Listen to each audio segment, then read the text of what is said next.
Hey everybody, welcome to our garden. I am so excited to do a garden update and take you through this space because it is just vibing so well right now. And this is the first year that we got to actually expand the garden. So we were able to lay down wood chips, build out some new beds. We built a dead hedge fence, as you can see, which is glorious. And we're so excited we did this.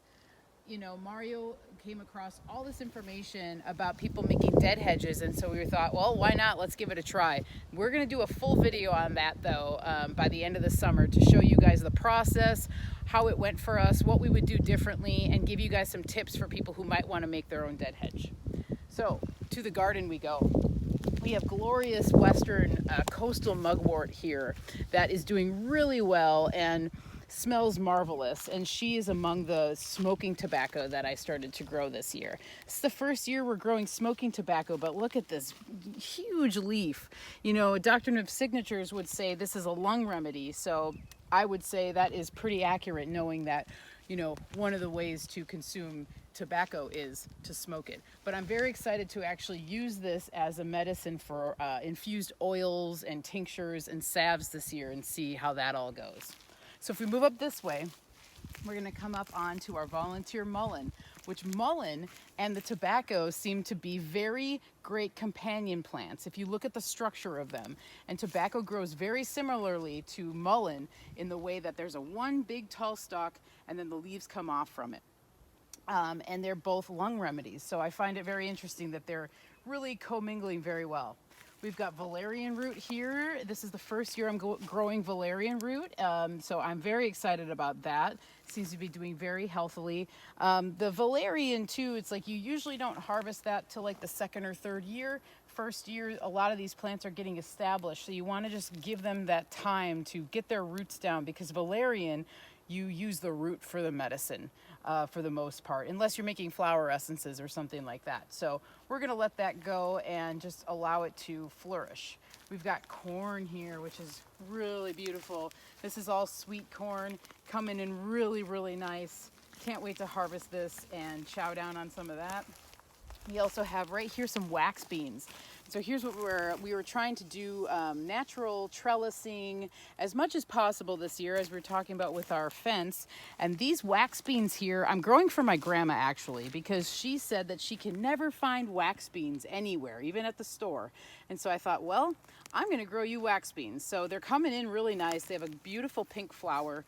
Really excited to see how they come in, and I can't wait to share them with Gran because she's going to love it. So this is the cucumber trellis that I created, which I feel as though is going to do a pretty good job at keeping these cucumbers tamed. I wanted to try and get it as tall, get them as tall as I can without them getting too floppy or whatever. So that'll be a really cool experiment with this natural trellis that we created. Right here we have blue vervain. Now look at these flowers. Isn't that so cool? I'm so excited to be growing this herb because I feel as though it's a really great remedy for both Mario and I, but it's a great remedy for a lot of people. I just find that this remedy resonates with us really well, so it's going to be really nice to be able to create a lot of medicine with it moving forward. And so coming down this way, we have a couple of cauliflowers that aren't doing so hot. The voles took out so much of our crop this year, so I'm just letting them do their thing, and hopefully everything works out for the best. Volunteer tomato that I just noticed a few days ago that had popped up and is growing really fast. So we've got that. The lavender is just so beautiful this year, and the bumblebees just love it. As you can see, it is the most vibrant purple that I've seen in lavender. It's really, really nice, and these lavender bushes are very happy and very healthy. Very grateful for that. So we have some tomatoes here. These are all cherry tomatoes.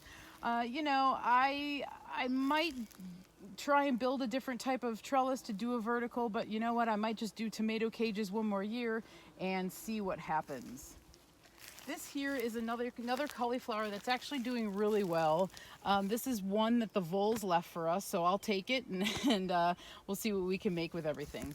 I've got also some calendula down here that I directly sowed, and then there are also some dahlias next to and in between the calendula. So the calendula will probably start flowering within the next, I would say, 3 weeks or so.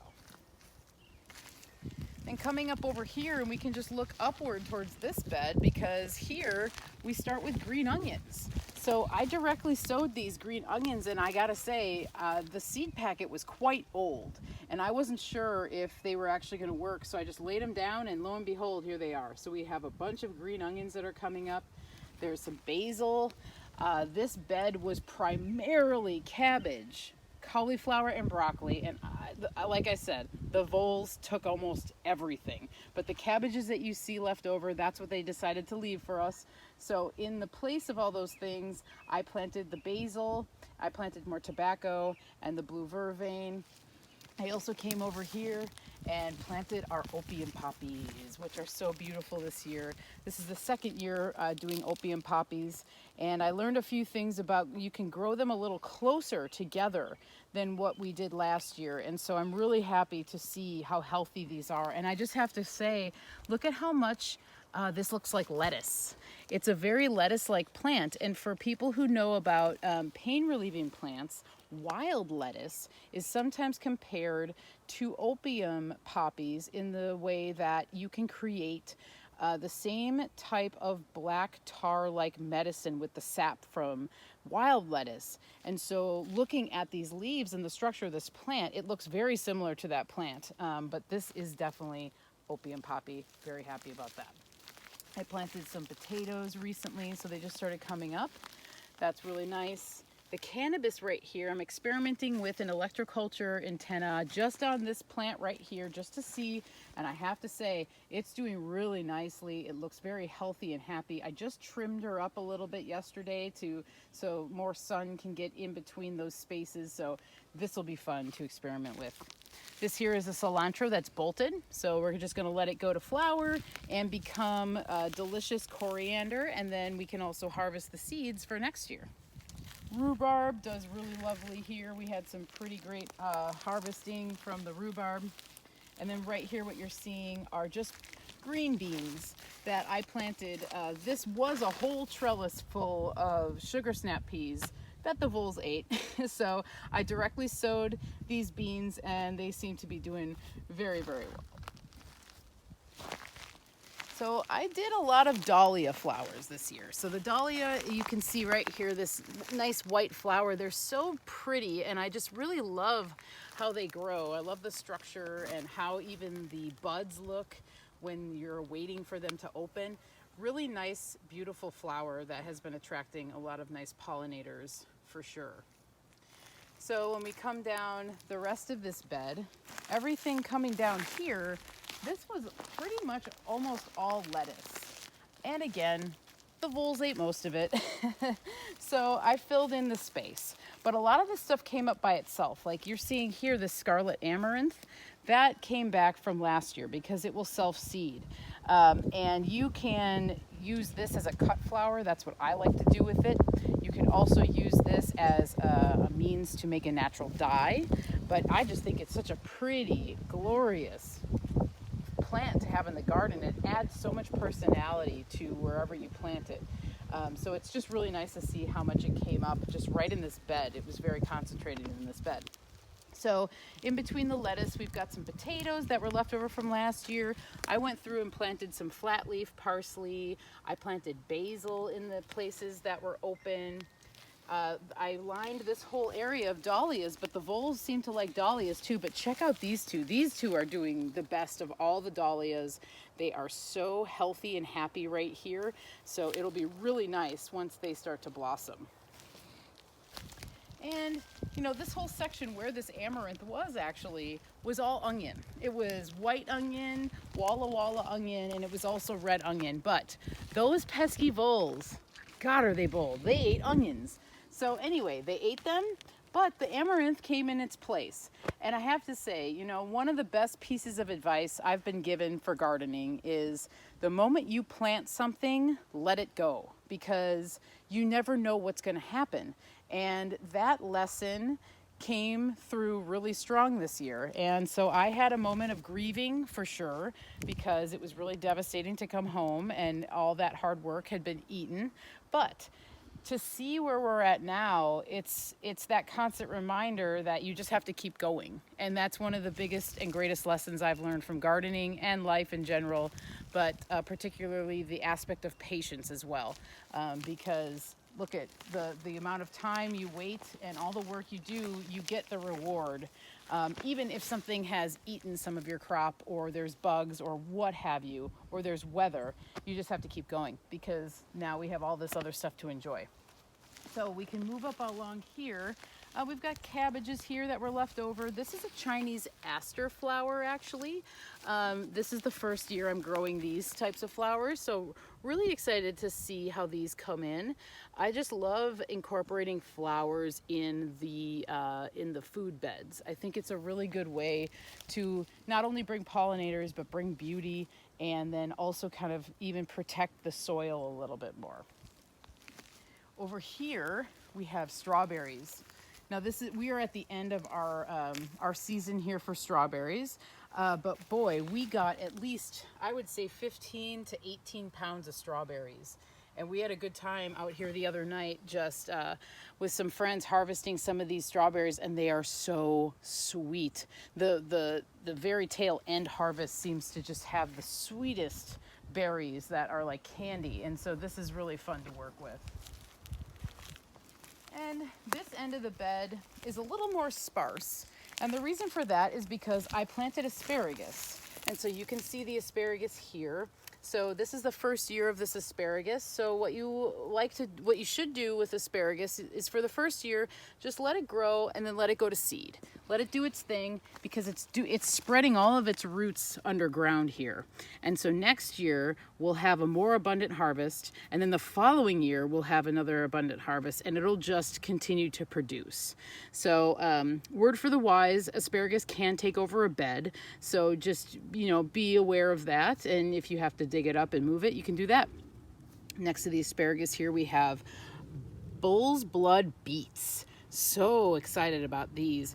I tried to plant some of these directly last year and they didn't really take. So these I started from seed and then planted them, but they're doing really good. They're pretty much, a couple of them are actually probably ready to be harvested. So probably do that today or tomorrow. I directly sowed just a little more corn right in here. I think the birds ate some of it, but they left us some. So that's really nice to just see how this goes over here. This bed doesn't get as much sun, so I didn't want to put too much of it there, but we'll just see what happens. It's all an experiment, kind of.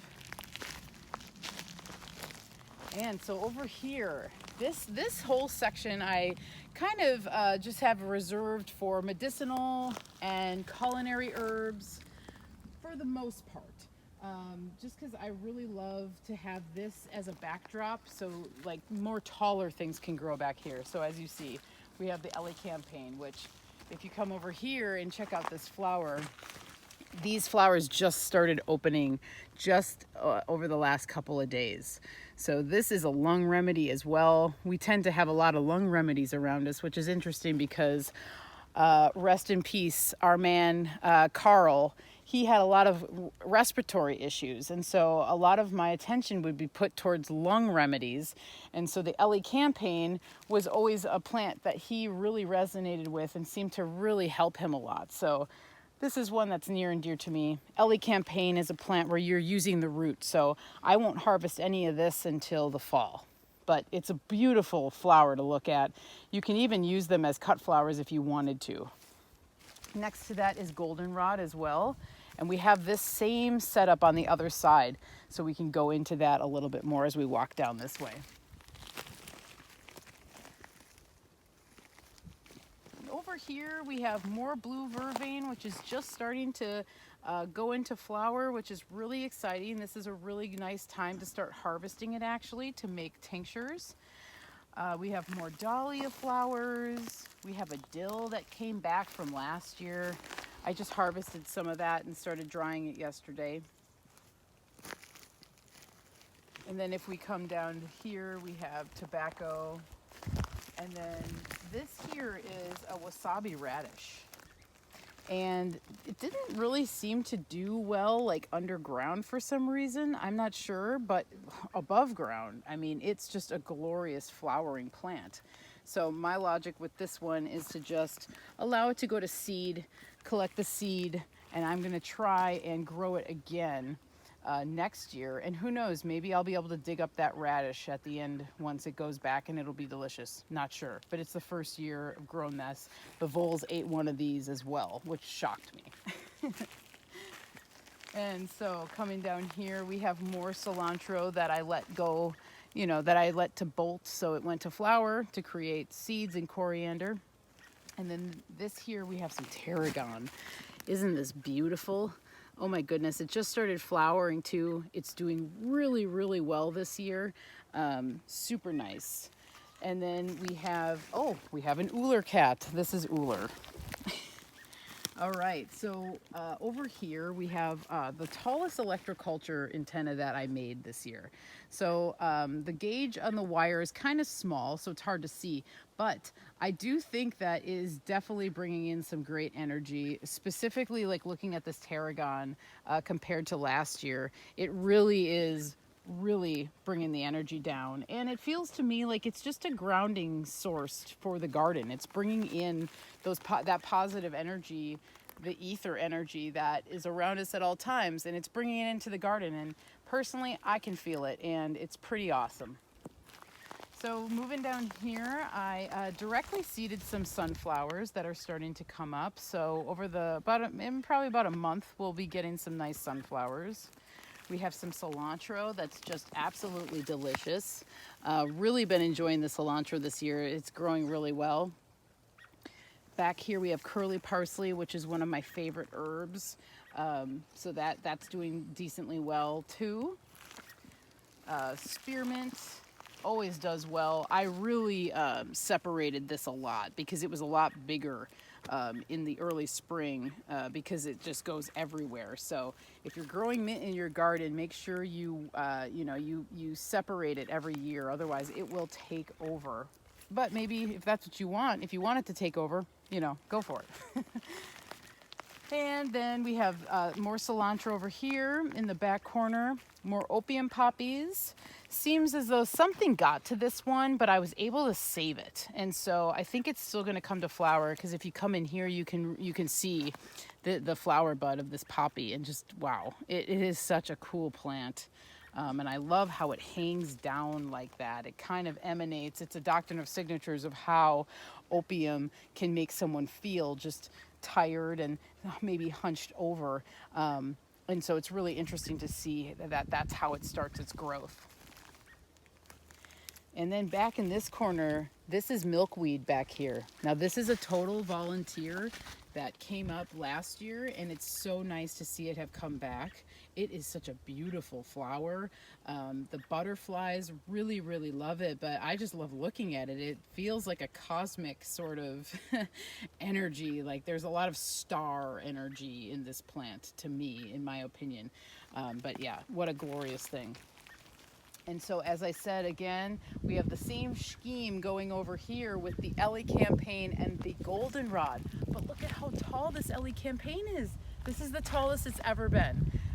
I would say this has to be, I'm 5'7", so this has got to be at least probably 7 feet, maybe pushing 7 feet.